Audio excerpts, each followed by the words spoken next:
Chapter 15 of Esthajnalcsillag, Morningstar. Morningstar could not see much in the dark. The roads did not have lights.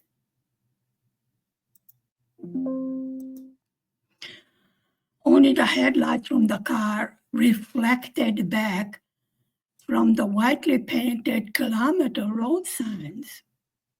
Morningstar's father was driving slowly and carefully. It seemed to Morningstar that they should have reached the Siófok from Győr a long time ago. The villages that they were driving through did not seem familiar to Morningstar. Our little girl went with her father to almost all of his trips to Budapest and Győr. She knew that Győr was halfway between their house and Budapest. She knew all the villages' names, and she also knew which one will be next. Morningstar made a game of learning the names of the villages to help the boredom of the long journeys. These villages were not on the list that Morningstar knew.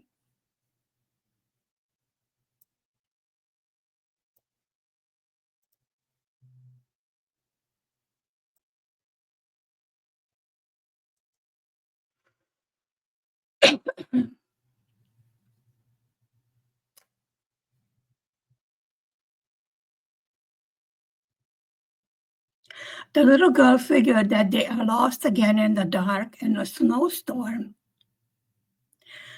The hot tea that she had received from the Russian officer did warm the little girl through, and she was not so hungry anymore. Morningstar's little sister was still asleep. This our little girl did find very strange. To add to all of this, Morningstar's fever was beginning to rise again, and her boil gave her a lot of pain. She truly wished that they were home again and that she could finally bathe and go to bed. From the fever and being totally exhausted, Morningstar fell into a fitful slumber again. She knew, even without a watch, that it must be late into the night, and they are very far from their home of Siófok. When Morningstar was awakened by her father, to her amazement, she saw that they were at her paternal grandmother's house. Now, this is the end to a perfectly horrible day, she thought to herself. There is no cake, no hot bath, and no bed of her own. Morningstar's paternal grandmother did not greet her son with the great joy and doting that she usually did. She seemed to be nervous and acted as if the family of Morningstar were unwelcome guests. The grandmother definitely seemed to be afraid of something, but no one said anything besides hello. After standing around for a few minutes in the freezing cold of the night, Morningstar's father went into the house with his mother. He came out in a few minutes, and Morningstar saw that her grandmother had been crying.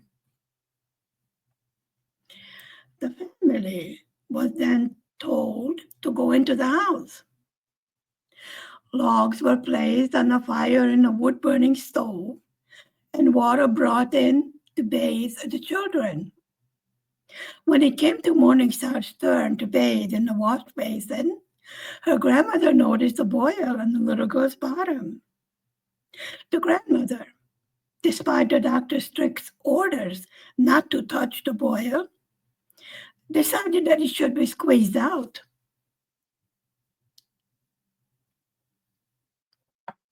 First, a packing of some kind of leaves were placed on Morningstar's behind.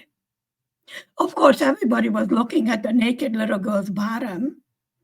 This was so humiliating that Morningstar started to cry. Her grandmother yelled at her and told her to stop being such a baby. Then the grandmother took two not-so-clean rags and attempted to press out the contents of the boil on Morningstar's bottom. At first, the little girl screamed with pain, and soon, mercifully, she passed out. When Morningstar regained her consciousness, she heard her father and grandmother arguing.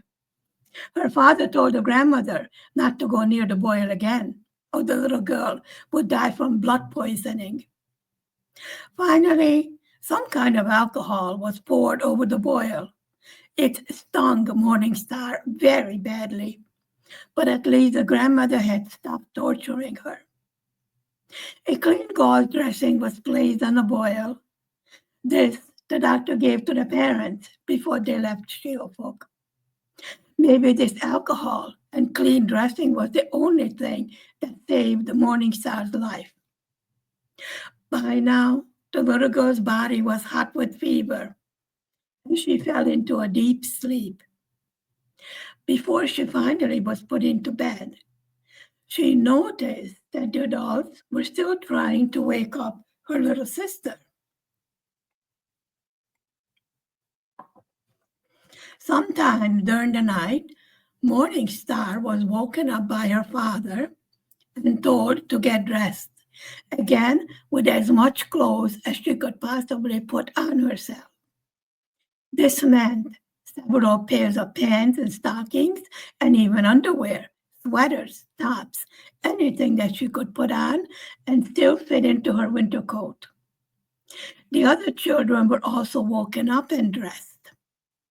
Morningstar's little sister seemed to be still a bit sleepy, but the 2-year-old little girl was awake and whimpering at being dressed in the middle of the night again. Morningstar had lost all track of time by now. She was sleepy, achy, and feverish. She realized by now that she must do as she was told. This was no ordinary night in the life of the minister's family. This was a night that ended their ordinary life in Hungary.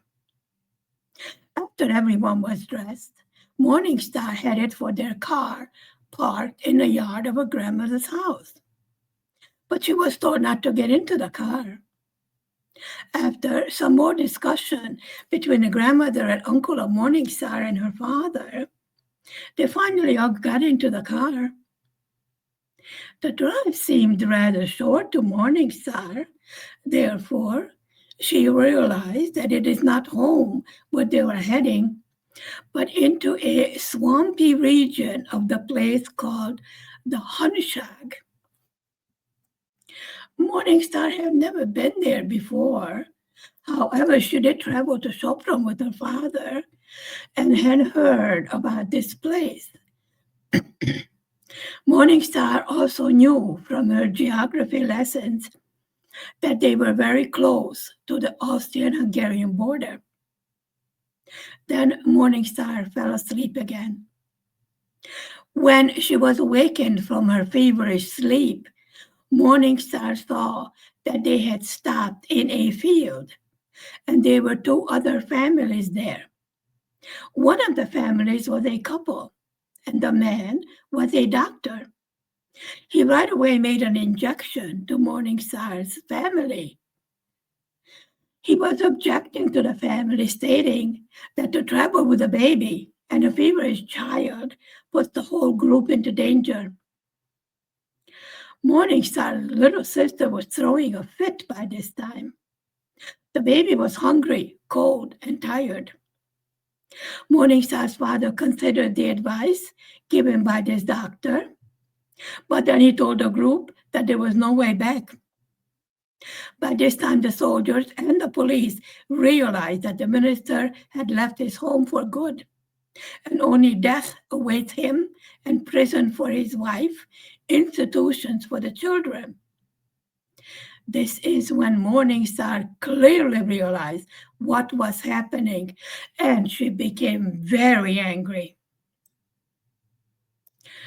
Morningstar had no reason to leave her beloved Siófok, and of course the love of her young life, her lake Balaton. The little girl grew up in a system that she understood and learned to live by its rules. Morningstar thought to herself that anyone who leaves their country when it is fighting for the freedom that all of the other adults talk about is a coward and deserves to be shot.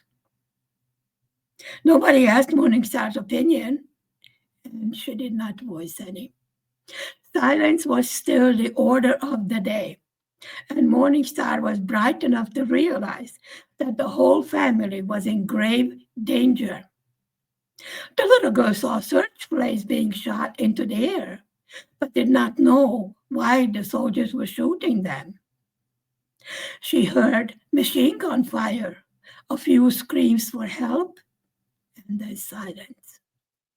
The doctor from the other group said that the baby sister of Morningstar must be silenced. He offered to give the baby a shot to put her to sleep and another shot for Morningstar to pull her fever down so the little girl could keep up with the group. Morningstar's parents protested against this treatment for their children and wanted to separate from this group that did not seem too friendly or accepting towards them.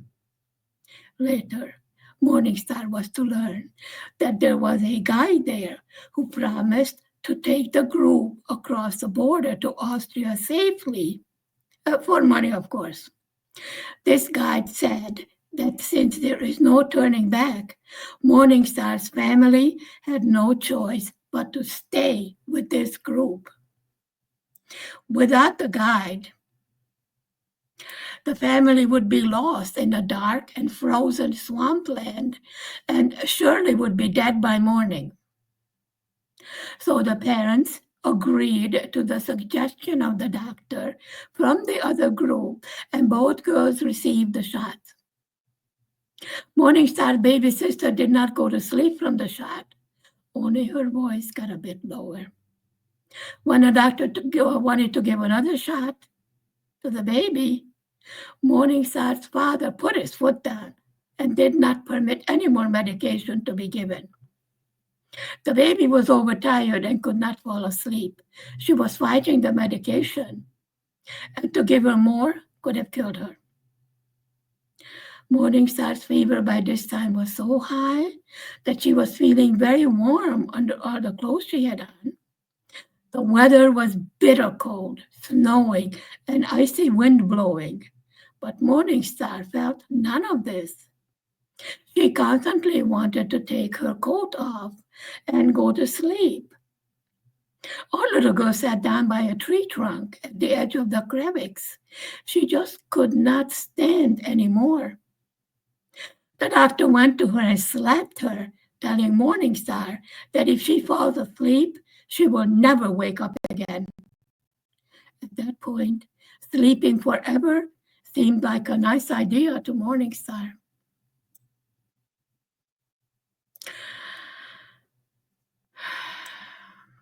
Our little girl was not thinking rationally anymore. The group started to follow the guide that was going to make a safe passage for them. After a little while, the guide said he would go ahead with the other two couples that had no children with them. And if the way is clear, he will give a signal for Morningstar's family to follow them. So the family stayed behind. Morningstar sat down in the snow and rested. Her little sister was just not going to give up screaming bloody murder.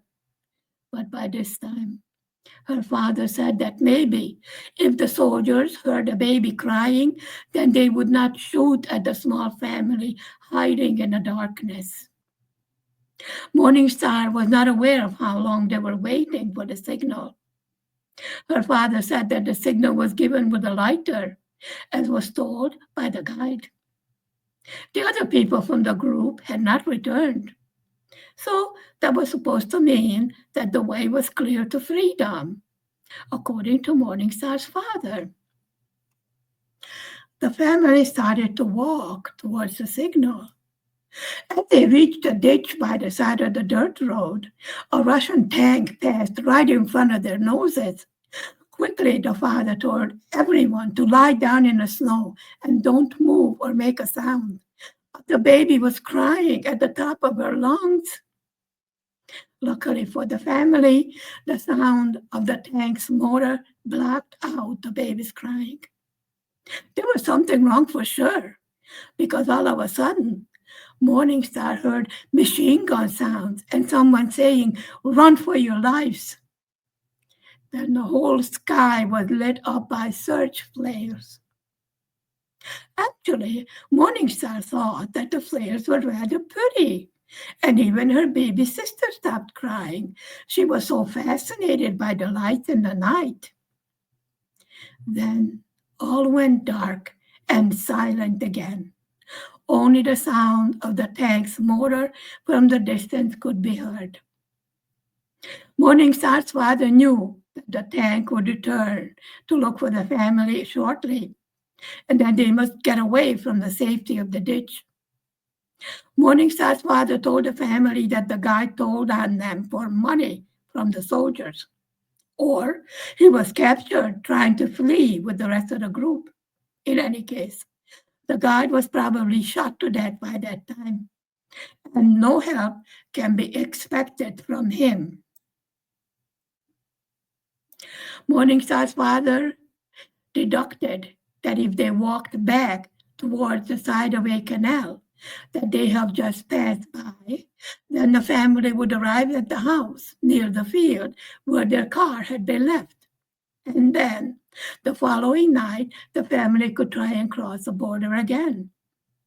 So Morningstar's family turned around and started to walk toward the canal, just in time, because the search flares lit up the skies again, and the tank had returned, this time with two other tanks. One Russian tank and two Hungarian tanks were searching for this family in the night. End of chapter 15.